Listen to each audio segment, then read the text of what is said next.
মাধ্যমিকের ভূগোলে তোমরা বেশ কিছু জায়গায় ছোট ছোট সিলি মিস্টেক করো, যার দরুন তোমরা লং কোশ্চেনে কিন্তু ফুল নাম্বার পেতে পারো না। আমরা ওই বিষয়গুলো নিয়ে আলোচনা করব যে কিভাবে লিখলে এবং কিভাবে রিপ্রেজেন্ট করলে তোমরা মাধ্যমিকের ভূগোলে ফুল নাম্বার পেতে পারবে। রঞ্জিত স্যার এবং আমি রয়েছি, আমরা দুজন মিলে এই ব্যাপার নিয়ে ডিসকাস করব। স্যার তাহলে শুরু করা যাক নাকি? ওকে, প্রথমেই বলি যে আমরা পয়েন্টস আকারে ডিসকাস এটাও করেছি যে প্রথমে শর্ট প্রশ্নগুলোকে নির্ভুলভাবে উত্তর দেওয়া, ওদের এমসিকিউ কোশ্চেন, তারপরে হচ্ছে শূন্যস্থানের থাকবে, তারপরে বাম ডান সবটাই আমরা শর্ট প্রশ্নের মধ্যেই পড়ে 1 নম্বরে। তো ওগুলো নির্ভুলভাবে প্রথমে অনেকে কি করে 3 নাম্বার বা 2 নাম্বার যে লেগে গেছে এই কোশ্চেন চলে এসেছে আমি পারবো দিয়ে 5 নাম্বার লেখা শুরু করে দেয়, কিন্তু এটা একটা ভুল, কারণ ওখানে স্কোরিং মার্কসটাকে ও কিন্তু ছেড়ে চলে যাচ্ছে। এটা সব থেকে বড় যে পারবো তো সময় না, অনেক সময় আছে, অনেক সময় থাকবে। প্রথমে যেন শর্ট প্রশ্নে আমি কোশ্চেন লাগুক, প্রয়োজন দাগ মেরে রাখো, 15 মিনিট তো সময় এক্সট্রা পায়, কিন্তু শর্ট প্রশ্নে প্রথমে করতেই হবে। কোশ্চেন সবই লাগবে, কিন্তু প্রথমে তাও আমরা শর্ট প্রশ্নগুলো ঠিকঠাক বাংলাতে যেরকম স্যার বলেছিলেন যে বাংলায় লং কোশ্চেন প্রথমে করতে, যে টিচারদেরকে অ্যাট্রাক্ট করার জন্য, যে যেটা ধরো ও মুখস্থ করে গেছে সেটা সরাসরি নামিয়ে দিতে পারবে, কিন্তু ভূগোলের ক্ষেত্রে আপনি বলছেন একদম ভূগোলের ক্ষেত্রে শর্ট কোশ্চেন প্রথমে। ওকে, ঠিক আছে। আর এক্সট্রা কোশ্চেন করার ক্ষেত্রে স্যার সবগুলো প্রশ্নে তোমার এমসিকিউ তে তো কোনো এক্সট্রা নেই, তোমার সবগুলো কোশ্চেনই তুমি করবে, কারণ পরীক্ষার খাতা দেখার ইনস্ট্রাকশনে থাকে তুমি যেভাবেই লেখো সঠিকটাকে বেছে নেওয়া, ঠিক আছে? পরীক্ষক যিনি ইনভিজিলেট খাতা দেখবেন তিনি কিন্তু তোমার সঠিক উত্তরগুলোকে তিনি বেছে নেবেন, অতএব তুমি সবগুলো প্রশ্নই করবে, এক্সট্রা কোশ্চেনও করে অবশ্যই এক্সট্রা করবে শর্ট কোশ্চেনের ক্ষেত্রে। আর লং কোশ্চেন অবশ্যই রেকমেন্ড করব না, কারণ সময় নষ্ট হয়ে যাবে। একদমই নয়, লং কোশ্চেন এক্সট্রা লেখার কোনো দরকার নেই, যেটা বেস্ট ওরা জানে ওটাই জানে। ওটাই স্যার নেক্সট প্রশ্নগুলো সঠিকভাবে বুঝে উত্তর দেওয়া। অনেকেই কি করে স্যার না বুঝে উত্তর দেওয়ার চেষ্টা করে, কোশ্চেন গুলো তো পাশাপাশি অপশন গুলো থাকে, একটু ভূগোলের যে প্রশ্নগুলো যদি একটু বুঝে উত্তর দেয় তাহলে অনেকটা সঠিক মানটা ওটা বাড়ে। ভূগোলের প্রশ্নগুলো একটু কনফিউজড থাকে।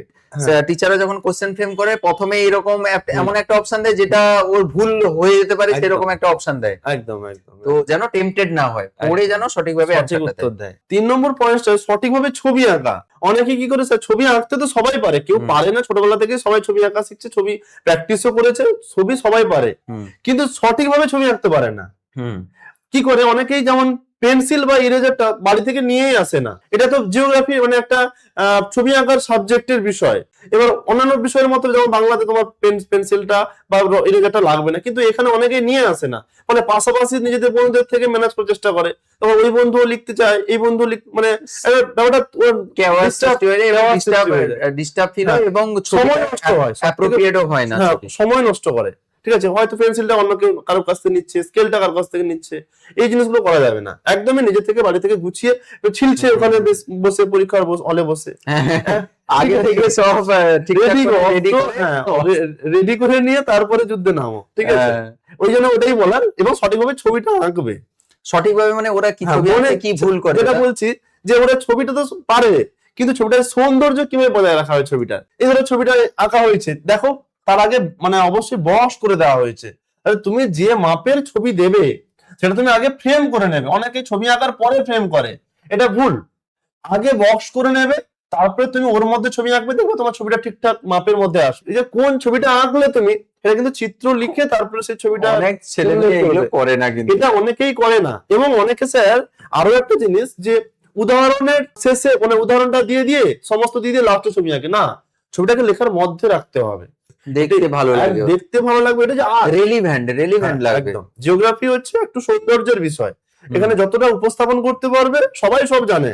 আমার মনে হয় স্যার এই রকম ভাবে যদি করে, ধরুন এটা তার কাগজ খাতা, একটা কোশ্চেন শুরু হয়েছে, এরকম লিখছে, এই জায়গায় বক্স করে দিয়ে এরকম চলতে থাকবে, একদম দেখতে সুন্দর লাগে। একদম ডান দিকে সবসময় থাকবে, দিলে খুব সুন্দর লাগে। অনেকে যদি তুমি এইরকম লেখার শেষে যদি এরকম ছবি করে দাও, দেখতে যেন রেলিভেন্ট লাগছে না মনে হয়। ওই লেখা হয়েছে এখানে, ছবি এঁকেছে এখানে, তার লেখার সঙ্গে কোনো সামঞ্জস্যই নেই ছবির। পেন দিয়ে কোনো ছবি আঁকা না, পেন দিলে পেনের ভুল তো মোছা যায় না, পেন্সিলের ভুল মোছা যায়, ঠিক আছে? এখনো তো ওরা তেমন ভাবে নয়, পেন্সিলে ড্রয়িং অবশ্যই ভূমিরূপের ক্ষেত্রে উদাহরণ দাও। অনেকে স্যার আছে উদাহরণ দেয় না, উদাহরণ দিয়েছে কিনা এটা মাস্ট, এর জন্য এটা 1 মার্ক করে থাকে 5 মার্কের মধ্যে।